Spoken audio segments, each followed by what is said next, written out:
Alrighty then guys, it's Thaberger92 here, and I've got a Ground War TDM on Airfield, and this is World at War. And I'm going to be using the M1918, aka the BAR, aka the Browning Automatic Rifle. It's a pretty good gun in this game, I like it. I don't see too many people use it, probably because it's got such a low rate of fire. And that really hinders it and makes you, I mean, it's one of those guns where it's a powerful gun, let's put it that way. It's really good burst fire weapon. You know, call 3 shots, you probably take him down. Let's give a, I don't get the, like I said, I don't get the beastiest score, again, this is, but, you know, I had a lot of fun in this match, because I get this, like, little nice, like, triple spray, and I get on, like, a 15 kill streak, and it's pretty cool. I like this game, and, you know, it might not be the beastest score, but I had fun, and that's what's important, and I'm gonna do a really good commentary for you guys. I'll give you a little background information on the BAR. Not many people know it was actually made in, it was produced from 1917 to 1950s, well, it was in the 50s, and they even saw some action in Vietnam. It was an all-around good rifle. The main hindrance in real life was the weight. It was pretty darn heavy, and that's why it was basically there was always one guy in the squad who would use this gun. It would basically act as a supporting thing. So it would, you know, if you have to draw cover fire, he would, you know, because it's a 20-round magazine.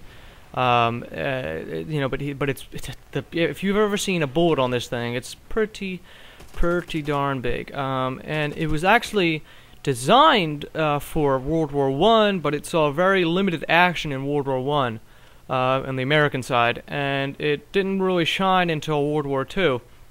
And the thing I find amazing about this gun is that the fact that it was made in 1917, you know, because it'd been used, you know, it was used for a good part of 50, 60, you know, it was used for almost 50 years, and it was used during the Korean War, and it saw a little usage in Vietnam, but you really won't hear that if you look it up. And there's actually countries now like Belgium, Poland, Sweden, and you know those countries, they actually use variants of this weapon nowadays.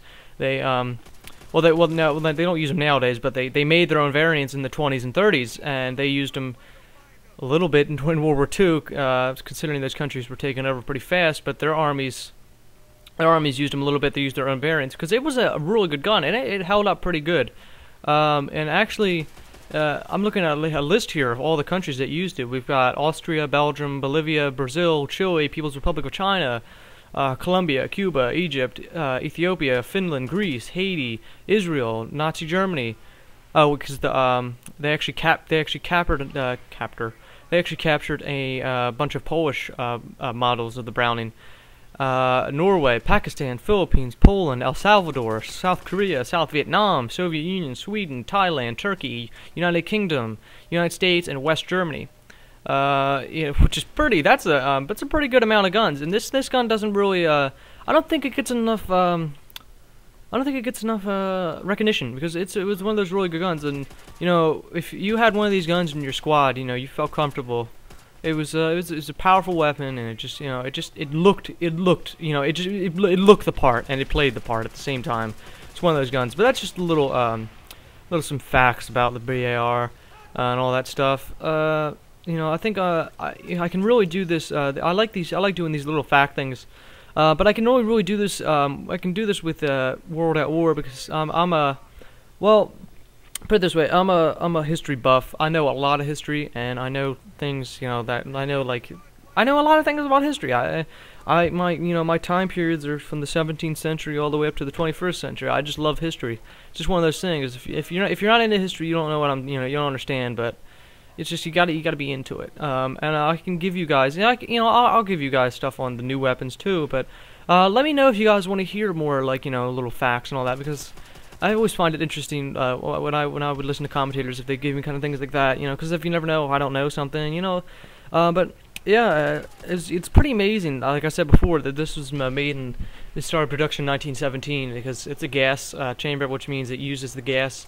When you fire a gun, it produces a lot of smoke and gas. Well, not, you know, but most guns nowadays, you know, you don't see that because it's gas operated, and you know, because it was one of those things back then. That was the best means of thing. Actually, no, this gun isn't what I'm talking about.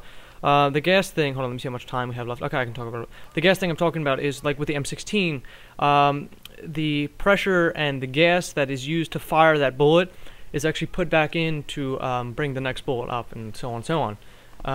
That'll be for a different time. I'll talk about that. But yeah, as you saw there, I got my triple spray, and I think I was on the 15 kill streak. I ran out of ammo, and of course, what happens? I pick up another gun without ammo. Pick up a Thompson here, and trying to get another rampage. If this had been a domination, this could easily been a 30-40 kill game, because the pace I had set was pretty good, and I could have started another kill streak up, and that would have been fun. But you know, like I said, it's not the beastiest score, but I sure had fun when I played this.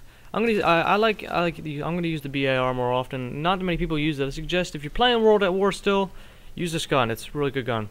Final score there is 17-4. So comment, like, and subscribe. And this has been the Thaberger92 here, and I'm gonna be signing out, guys. Peace out, himays. Hehe.